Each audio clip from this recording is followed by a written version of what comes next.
If your dog suddenly stopped eating tomorrow, but still followed you from room to room, still rested near you, still watched you the way they always do, would you finally believe that what they feel isn't about food at all? Because one of the most persistent myths about dogs is that they love us only because we feed them, and science has spent the last 2 decades quietly dismantling that idea piece by piece, showing that dogs form genuine emotional bonds with humans that mirror the attachment systems seen in human infants and close family relationships.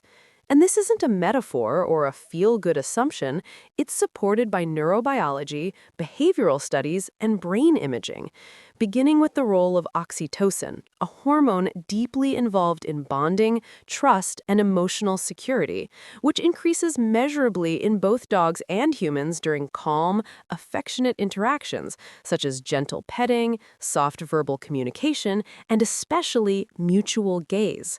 And what makes dogs unique among animals is that they evolve to use eye contact not as a threat or challenge, but as a bonding mechanism, meaning when your dog looks at you with relaxed eyes and a soft face, their brain is engaging the same bonding circuitry that strengthens parent-child relationships in humans, reinforcing emotional attachment over time. And this process didn't happen accidentally, because dogs didn't simply adapt to living near humans. They co-evolved alongside us for tens of thousands of years, gradually selecting for traits that favored social cooperation, emotional sensitivity, and communication with a completely different species. Which is why dogs are exceptionally skilled at reading human facial expressions, tone of voice, posture, and emotional shifts, often responding to changes before we consciously recognize them ourselves. And studies have shown that dogs can distinguish between happy, neutral, and angry human expressions, adjusting their behavior accordingly, which suggests that their connection to us is not only emotional, but perceptual, rooted in constant observation and interpretation of our internal state. And when dogs choose to remain close to us, even when nothing exciting is happening, that choice reflects attachment rather than dependency, because in social mammals, proximity equals safety, and dogs consistently orient themselves around the individual they trust most, using that person as a secure base from which they explore the world, much like human children do with caregivers. And this attachment becomes especially clear in unfamiliar or stressful environments, where dogs reliably seek proximity to their trusted human over food, toys, or exploration, a behavior that has been documented in multiple controlled experiments where dogs were placed in novel situations and repeatedly chose their person as a source of emotional regulation. And that regulation is not symbolic, it's physiological, because heart rate variability and cortisol levels in dogs decrease when they are near a trusted human, indicating reduced stress and increased emotional stability. And this explains why dogs often settle more quickly in your presence, sleep more deeply near you, or recover faster from startling events when you are close, because your presence actively calms their nervous system.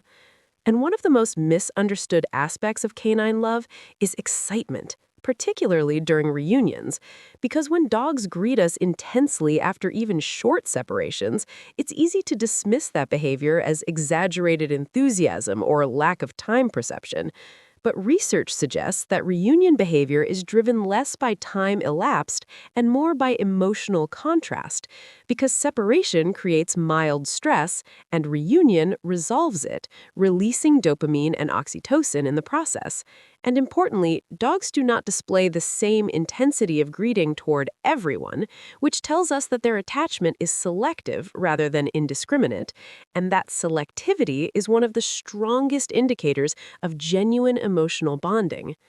And beyond greetings, dogs demonstrate affection through behavioral patterns that often go unnoticed because they are quiet and consistent rather than dramatic, such as choosing to sleep near you even when other comfortable options are available, because sleep is a vulnerable state, and animals instinctively select resting places based on perceived safety. So proximity during rest signals trust rather than habit. And when dogs gently lean against you, sit with part of their body touching yours, or place their head or paw near you, those behaviors serve as physical contact that reinforces emotional security, functioning much like brief touch does in human relationships. And research has shown that even short periods of gentle contact can significantly increase oxytocin levels in dogs, strengthening the bond without requiring constant attention or stimulation. And dogs also express love through social referencing, a behavior in which they look to their human for cues when encountering something unfamiliar, ambiguous, or mildly stressful, effectively asking how to interpret the situation. And this mirrors early developmental behavior in human children, indicating that dogs perceive their humans not just as companions, but as emotional guides. And love also shows up in sharing behavior, such as bringing toys or objects to a person without an obvious request to play. Because in social animals, sharing valued resources can serve as a bonding signal rather than a transactional exchange. And while dogs certainly enjoy play, the act of inclusion itself reflects trust and social connection.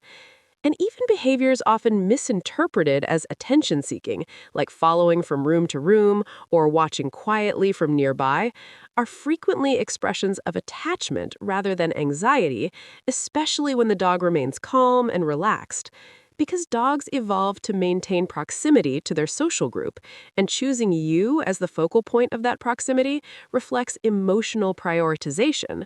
And one of the clearest demonstrations that dogs love humans beyond reward comes from choice experiments, in which dogs are offered food in one location and their human in another. Because while food is highly motivating, many dogs consistently choose their person over immediate access to treats, particularly when they feel secure and well cared for, suggesting that the relationship itself holds intrinsic value, and this value persists even in the absence of direct reinforcement, which challenges the idea that dogs simply associate humans with resources, and instead supports the conclusion that dogs experience attachment as a stable emotional state rather than a conditioned response.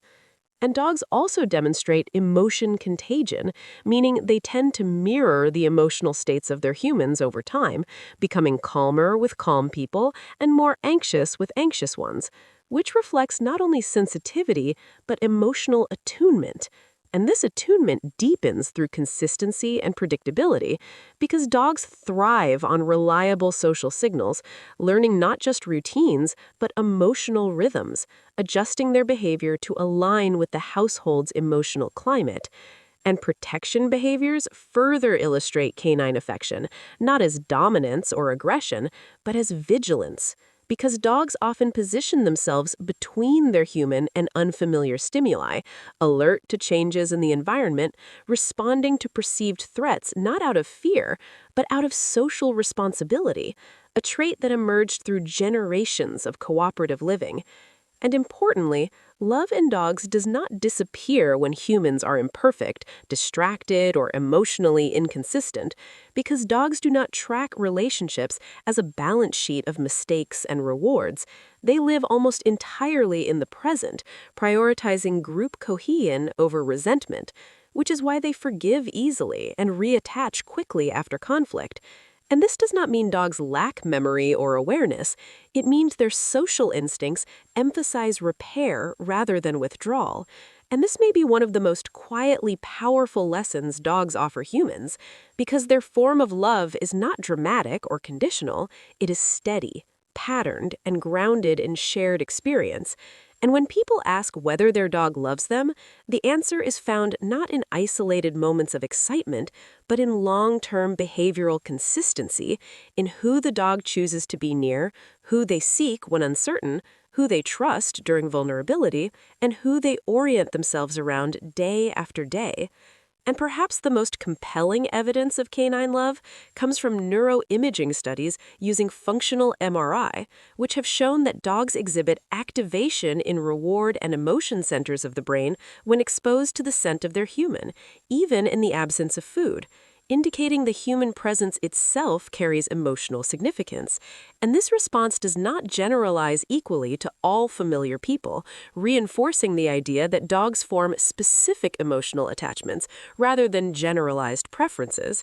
And so when we ask whether dogs love us, the question becomes less about defining love in human terms and more about recognizing love as it appears in another species, expressed through trust, proximity, emotional regulation, and shared attention. Because dogs do not write poems or make promises, they show love by staying, by watching, by choosing connection over comfort, and by anchoring themselves emotionally to the people they live alongside.